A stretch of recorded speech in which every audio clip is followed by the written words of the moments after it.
മറയൂരിലെ കാന്തല്ലൂരിൽ കാട്ടാനശല്യം രൂക്ഷമാകുന്നു. ജനവാസ മേഖലയിൽ ഇന്നലെ ഇറങ്ങിയ കാട്ടാനകൾ വിനോദസഞ്ചാരികൾക്ക് നേരെ പാഞ്ഞെടുത്തുവെന്ന് റിപ്പോർട്ട്. രാഹുൽ വിജയൻ വിശദാംശങ്ങളുമായി ചേരുന്നു. രാഹുൽ, സുപ്രഭാതം, പറയും.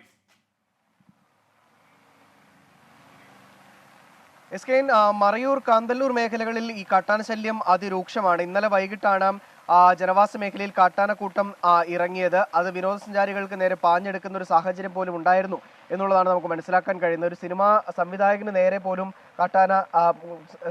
സംവിധായകന് നേരെയാണ് കാട്ടാന പാഞ്ഞെടുത്തത് എന്നുള്ളതാണ് അവിടെ നിന്ന് ആളുകൾ പറഞ്ഞിരിക്കുന്നത്. മാത്രമല്ല, ഇത് ഈ റിസോർട്ടുകളുടെയും ഹോം സ്റ്റേകളുടെയും ഒക്കെ സൈഡിലൂടെ സ്ഥിരമായി നടക്കുന്നു. അത് വിനോദസഞ്ചാരികൾക്ക് വലിയ തരത്തിലുള്ള ബുദ്ധിമുട്ടുണ്ടാക്കുന്നുണ്ട്. നേരത്തെ ഇത് വലിയ കൗതുകമായിരുന്നു, പക്ഷേ ഇപ്പോൾ അത് വലിയ ബുദ്ധിമുട്ടുണ്ടാക്കുന്നു എന്നുള്ളതാണ് അവിടുത്തെ നാട്ടുകാർ പറയുന്നത്. എന്തായാലും ജനവാസ മേഖലയിലെ കൃഷിയും വ്യാപകമായി നശിപ്പിക്കുന്നുണ്ട്. ഇപ്പോൾ എന്തായാലും ആ കാട്ടാനകൾ വൃന്ദാവൻ മലയിൽ ഉണ്ട് എന്നുള്ളതും പറയുന്നുണ്ട്.